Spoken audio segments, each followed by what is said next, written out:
Why Akezhan Kazhegeldin should have been on British Parliament's list of Kazakh kleptocrats.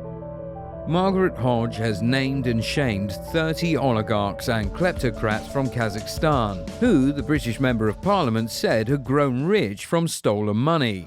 Today I want to shine a light on foreign corruption in another state, not simply because that's important in itself, but because I want to highlight the role the UK plays in facilitating shameful wrongdoing.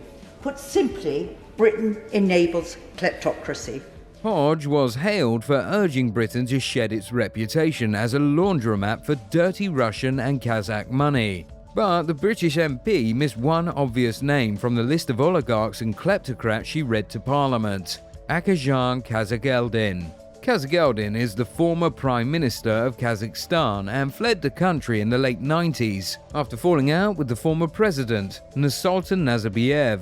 Kazhegeldin, a former KGB operative, has repeatedly been accused of corruption during his time in Kazakh politics. According to the United States Department of Justice, Kazhegeldin received unlawful payments of at least $6 million while he was Prime Minister.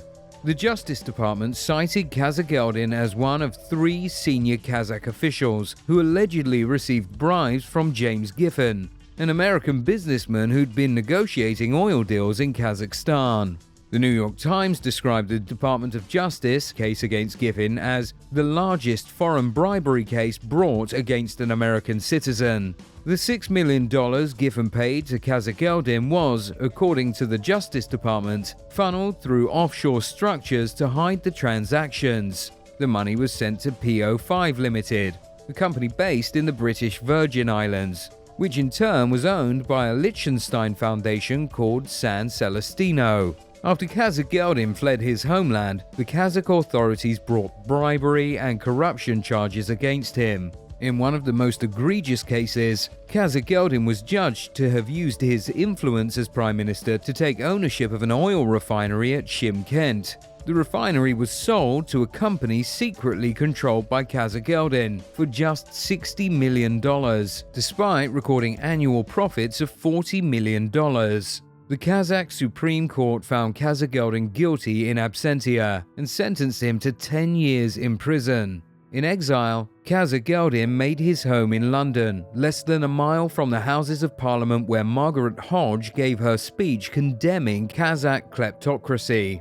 For years, Kazhegeldin lived in a luxury Belgravia property that was owned through opaque offshore companies, the sort of hidden structures that are often used by kleptocrats to hide their illicit wealth. The Panama Papers leak in 2016 revealed that Kazhegeldin's daughter, Diana, owned the £3.75 million home on Wilton Street via a British Virgin Island-based company, which was in turn controlled by a New Zealand trust.